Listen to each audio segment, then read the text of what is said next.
Holy smokes, everybody. Look at this, okay? Not Jerome Powell says this on Twitter. Here's a live shot at ARK Invest after their second to third largest holding is down like 45% on the day. Teladoc, darn. Gotta hate it when a company writes off $6.6 billion against goodwill and then tells you, yeah, we wrote that impairment charge off because, well, our stock went down. It's like, what? You're like double punishing us. Anyway, that is crazy. Like, very upset by T-Doc and sympathize for ARK Invest. Anyway, we got to talk about Tesla, ARK Invest's largest investment, and also my largest investment, which also appears to be a burning ship right now. We got to talk about what the HE double hockey sticks is going on here. Okay, so the first thing we're going to do is we're going to notice that we're bouncing off the 23.6 Fibonacci line. However, we absolutely destroyed through the 880, which yesterday was our bounce point. Yesterday, the 880 line was our bounce point. A lot of good that did because, whoops, we slipped right down to the 23.6% Fibonacci retracement. Now, what is going on? Well, first of all, there's speculation that Elon Musk is selling, which is not entirely unreasonable, especially given the fact that of this year, we have had 5 trading days in which Tesla has transacted more than 20 million shares. I'm sorry, more than 40 million shares. The average is 20 million shares per day. And there have only been 5 such days. One of those was the day after the Twitter deal was confirmed, leading to speculation that Elon Musk is raising anywhere between $12 to $21 billion to be able to purchase or finance his acquisition of Twitter.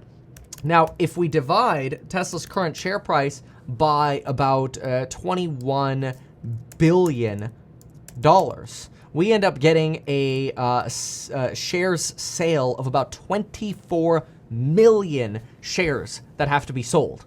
And those obviously aren't all going to go through on one day, but take a look at this. If the average daily volume is somewhere between 20 and 24 million, we had a $45 million share move over here, which who knows, that could have been 8 million shares sold. We should find out later today. In fact, I'll give you the timing in just a moment.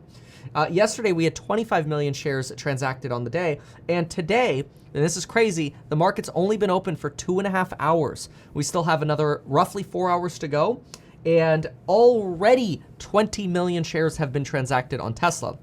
Now, hopefully in the form of the SEC Form 4 filing that we will hopefully see later today, in the event that Elon Musk is indeed selling, we'll see that he's already sold a large portion of what he needs to raise, and hopefully this pain ends, and what this ends up being is a short-term buying opportunity, because here you have unless of course you hate Tesla or you think it's overvalued, whatever, then that's your thing, then don't buy it. Maybe you're not even watching this video then. But you look at it as, here's a company that absolutely had smashing earnings, raised expectations, and also kind of makes you wonder if like Elon Musk purposefully like, oh yeah, we're aiming for 60% compounded annual growth to try to like pump earnings because he knew he was going to sell Tesla stock for Twitter, right? So maybe he had a little over enthusiasm because he knew he was going to sell to finance the Twitter acquisition. Of course, that's something that's probably played through his mind, worth considering, right? But anyway, you've got a company that smashed earnings and it's down, 16, 17% from then. It's not uncommon though for Tesla. It's almost kind of like Bitcoin. It's not uncommon for Tesla to have these 35% swings. And so if you're a Tesla hodler, you're already pretty used to this. And you actually appreciate these as buy the dip opportunities. Now, what is the deadline for Elon Musk to file the Form 4 SEC? We're with the SEC. Well, the answer is right here. It's actually just comes right up on Google. The Form 4 must be filed within 2 business days following the transaction. Keyword here is following. If Elon Musk transaction occurred on the 26th, that means 2 days following would be 1 day following the 26th would be the 27th. Second day following would be today, the 28th. So sometime by maybe 5 p.m. Eastern time today, we might see a Form 4 file that says that Elon Musk has indeed sold or started selling Tesla shares. If Elon has not started selling Tesla shares, it's entirely possible that this pressure is just fear that he is indeed selling. And so either we will get a confirmation that he has started selling or that he's not selling. Of course, one of the frustrations here is that the team over at Tesla is really giving us no answers about what the plans are in terms of financing this Twitter acquisition, which is obviously a big deal to Elon Musk. Maybe they're just planning to do that through the Form 4 release, which could be as soon as today. Now, there are questions about the lawsuits, and I want to talk about those as well and sort of my thoughts here. But I do want to give a shout out to our sponsor, Extra. If you want to build your credit to make sure you can buy that real estate dip, check out Extra by going to metkevin.com/extra.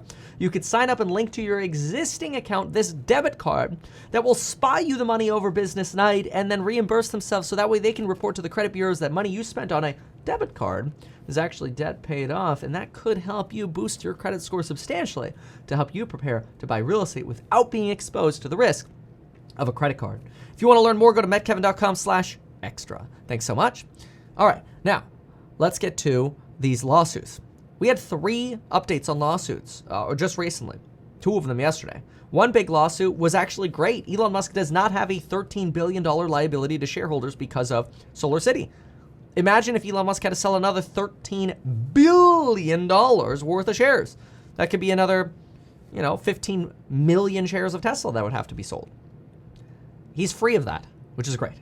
Now, he still needs to have a Twitter babysitter, which having a Twitter babysitter apparently does not stop him from tweeting crazy things, like suggesting that he wants to buy Coca-Cola so we could add the cocaine back to Coca-Cola. Yes, that is literally what he said right here. Next, I'm buying Coca-Cola to put the cocaine back in. Okay?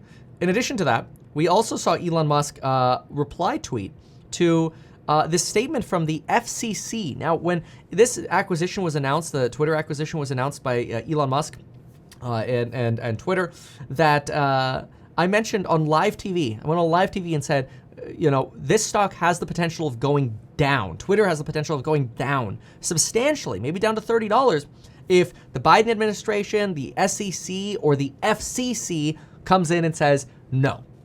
And that actually appears to be what the Biden administration was trying to do. Take a look at this. Yesterday, the Open Markets Institute issued a release that called for the FCC, FTC, and Department of Justice to block Elon Musk's purchase of Twitter. They argue the transaction poses a direct threat to American democracy and free speech. How ironic. And then their release cites the Telegraph Act of 1860, which really has to do with, preventing somebody from controlling, or one entity or one person from controlling too much of communication channels, right? And their release cites this Telegraph Act, among other statutory authorities, in the context arguing that these federal agencies have the authority to block the deal. And the commissioner of the FCC replied and said, the FCC has no authority to block Elon Musk's purchase of Twitter, and to suggest otherwise is absurd. I would welcome the full FCC making it clear that we will not entertain these types of frivolous arguments. Good news. So you've got good news on Tesla earnings. You've got good news on, American government actually working, even though you've got politicians that are complete screwballs. Then you've got great news on the Solar City lawsuit. Bad news that Elon Musk still has to get babysat on Twitter, but apparently that's not that big of a deal. And yeah, Elon Musk got ruled against in that he was probably misleading when he suggested funding secured, which does open the potential for, future shareholder liability through these lawsuits. But to me, the fact that the market, okay, this is the big thing for you to consider. The fact that the market is now seeing that we're 50% of the way to a recession with a negative GDP print, and the QQQ is bouncing off the 0% Fibonacci. We're actually up 1%, and the SPY is up almost 0.8% on the day we get this information that we could be in the midst of a recession right now, and the market's up. That's a sign that stuff's priced in already. That's a sign the market's like, yeah, that makes sense. Yeah. All right, makes sense. Hello? Like, I don't know, if I opened up a chart and I'm like, where do I want to buy? Do I want to buy during a recession? Do I want to buy during massive fear? Or do I want to buy when everybody's euphoric? I'd rather buy when people are fearful. And that is exactly why. You should check out the programs on Building Your Wealth link down below, including those for real estate investing and joining me in those private live streams so I can answer your questions directly. Check that out using the coupon code BACK2THEMOON link down below, because I think we're getting ready to go back to the moon. And stay tuned for projects that I want to buy the dip on heavy. Potentially even, we'll see what happens with Tesla on rebound. But I was even thinking about diversifying a little bit from Tesla into some of these other opportunities, because I think the numbers are just too good not to be looking at certain buying opportunities right now. Anyway, thanks so much for watching. We'll see you in the next one. Goodbye.